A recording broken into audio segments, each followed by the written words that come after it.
naagta jandaray brosa ani wax kale ma iisoo wadanin waxay rabtay kaliya ayadana isticmaalo mar walba aan u galmoodo mar walba waxay rabtay haweeney maalin inaan u galmoodo aan u tago ana qof dhalinyaraan ahay ayadana waxay rabtaa inaan u tago haweeney maalin heer waxay gaarsiisay aniga nafsadeyda waxaan qabsan waaye تعبان يا يقلقت.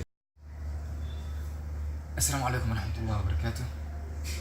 أنا هو مقعي فرح ومقالات الصومالية كنو دقم لي هذا وحنا كنو لا يخشي دقم ياسس كدقن أو حنا أركيد اللي يرب بدن أو اسكو دياريان إني بحان تهريب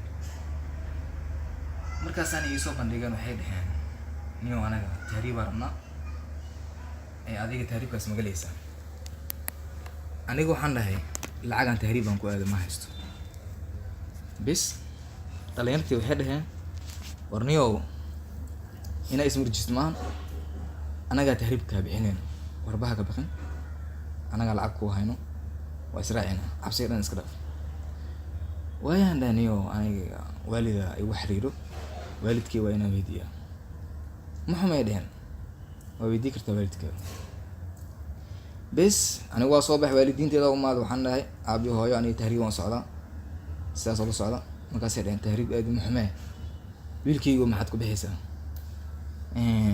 aabo waxaan dhahay asxaabteyda ayagaa dhaheen anagaa kaa bixinayno tahriibka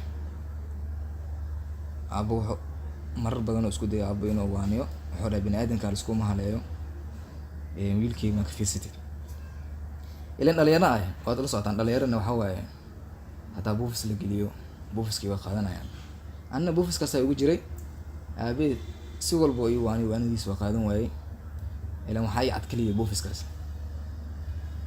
alaa kulli xaal warka yani ugu dheereen aabe waa ii ogolaaday inaan dhalinyarta israacno waa baxnay dhalinyartii tahriibkii aan isku raacnay bis aan u soconay libyaan tagnay waa isla joognay waa isla ceesheen dhalinyartii Libya muddo gaabanaan joognay kadib waxaan isku diyaarinay inaan Talyaani aan sii gudubno alaa kulli xaal waa israacnay kadib Talyaani aan galnay Talyaani markaa lugtaan dhignay meel yar oo hotel ahaan oo guri iska yar meesha waxaa kiraysanay waa jiifanay anagoo habeenkaas iska jiifnay oo meesha subaxdii markaan soo kacay waxaan arkay dhalinyartii dhan meesha aysan jooginba iga dhuunteen ani waa yaabay bis wardiyaha mees jooga waxaan dhahay niyo dhalinyarta xalay meeshaan isla seexanay aaway xaggee ka baxeen markaas wuxuu dhahay dhalinyarta saakay kala heen waa baxeen bis ani waxaan isdhahay baashaal meelaan u aadin soo noqonayaan anigu meesha iska joogo iska sugaya ayaga ma qoraacanin waa sugayle qadaa la gaari ma qadeynin waa sugayle aniga wax lacag aan haysto malahan hataa waxaan jid aan ku maro ma bahaysaninba bes ninka waardiyaha imaad wuxuu dhaniyo kirada meeshaan saacadeed way go'day meeshaan waan iskaga tagtaa niyo dhalinyarada isla imaan meeshaan dhalinyarada isla imaadeen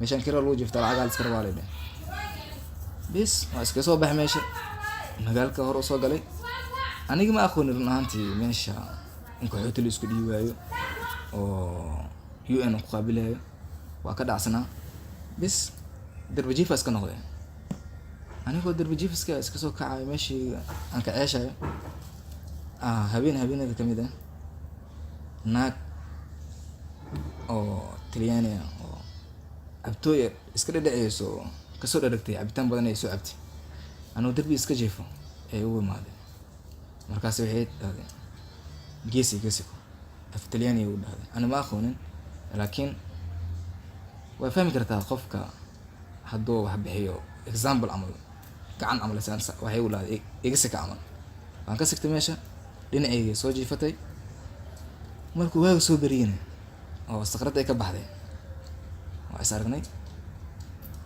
markaasay igu wareystay labado ingiriis oo waxaan ka seeyo iska jajabso.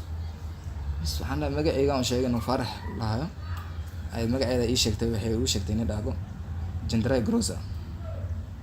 Ayada isoo waday, waxay isoo kaxistay, gurigeeda ay keentay. Muddo see gurigeeda aan u joogay, naagtii aniga bay iga heshay, way igu dhagsatay. Naagtu waa igu weyneyd, naag aad u weyn ahayd, ugu yaraan 38 sano, 37 jir meelahaas ahayd. Anigana 8 sano aan jiray. Naagtii waa iga heshay, waa igu dhagsatay. Ilaa kulli xaal meel aan ugu baxsadan waayay, ilaan wadana dadku u joogin, waxa aan ka aqoonin meel aan ka martid aaways. Danta wuxuu ku baday markaa naagtii amaradeeda inay qaadato.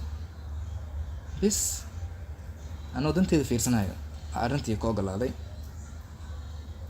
Bis xiriirkeena wuu socday. Adiga ani niyadeed ma jirin, laakiin ayada aad bay ii jeclaatay oo waxaan noqday dameerkii oo naagtaas iska wadato meel kasta is geysanaysay. Naagta Jendarai Grocer ani wax kale ma iisoo wadanin, waxay rabtay kaliya ayadana isticmaalo. Mar walba aan u galmoodo, mar walba waxay rabtay haweeney maalin inaan u galmoodo, aan u tago. Ana qof dhalinyaraan ahay, ayadana waxay rabtaa inaan u tago haweeney maalin. Heer waxay gaarsiisay aniga nafsadeeda waxaan qabsan waayay, tacbaan ay iga dhigtay, lafiyo dhan ay iga dhamaysay. Bis ani waa daalay inta ka dambe. Ayadana waxay rabtaa inay isticmaasho maanta dhan ay wadato. Ilaan gaaladan waxay ugu jeceliin ma aqaan, laakiin ayada waxay iska noqotay hebad bay u leedahay. Inta waan ka sugayo nasiin dhan waa ii diiday. Haweeney maalin kaale ay ugu jirtaa. Heer waxaan gaaray mustaqbalkayga taa meesha ku dhamaaday, meesha waa ku dhintay, waana ku tacbaanay. Waa iskaga joogay meel aan ugu baxsaday magaalada maahan, waan ku dhibtooday magaaladaas, meelan aado ma lahan.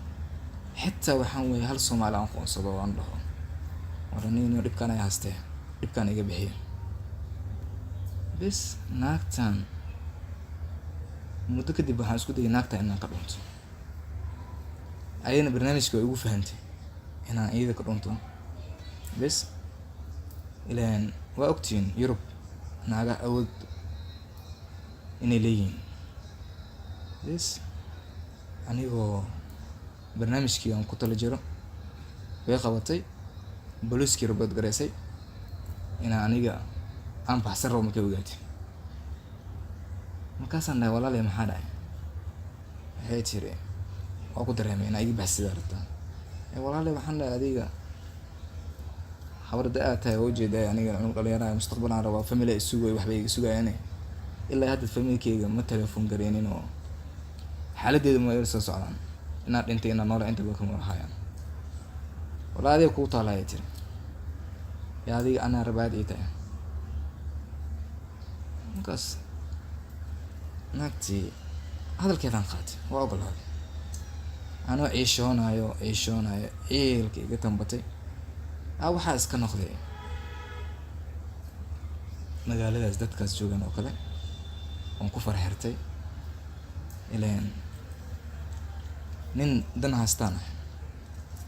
Hadal ugu timasan ugu socday, falaagaa noqday, daraagisaan bartay, khamri cabaa noqday, ayagoo kalaa noqday. Heer waxaan gaarin nolosheeda sidii hore ay ugu soo noqon weyday. waa ku daalay meesha, waa ku daalay, waa ku faaday. Familkii igama warhayaan, anigana meesha waa ku dhibtooday. Adiga la camuum heer waxaan gaar booliiska ay qabtaan gacantooda aan galo oo la xiro, xabsi dhex la geeyo. Marka xabsiga dhex la geeyo oo la xiray oo la gumaaday, la rafaadiyay maalin maalmaha kamid ah xabsiga dhexdiisa waxaan ugu soo booqdeen idaacado waana wareysteen. waxaa la ogaaday anina Soomaali ahay.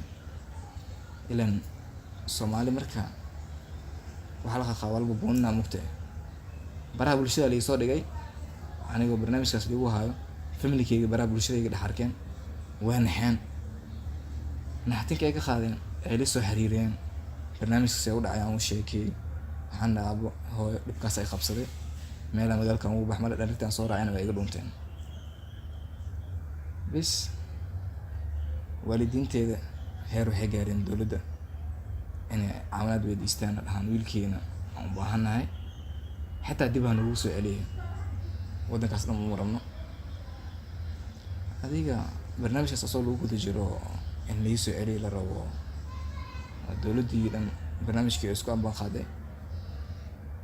Al-ultimo waxaa dhacday waddankeyga Soomaaliya dib liigu soo celiyay oo liigu soo tahriibiyo, liigu soo celiyo tarxiil camal liigu keeno. Waddankeyga imaaday, dhalinyarta hadda jirtana waxaan ugu sheekeena oo tahriib leeda ah oo buufiska hayo inaysan buufiska wax fiican ahayn, ay iska daayaan buufiska, niyaddooda ay ka saaraan.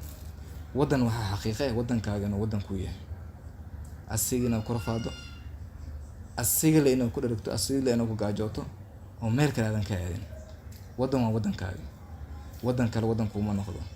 Dhalinyaro waxaan leeyahay waddankiina ka tegina, waddankiina ay baahanay, waddankiina ku dadaalaad, wax qabsanaysaan waddankiina ku qabsado, tahriib waxay idin tarto. Waana mahadsantihiin.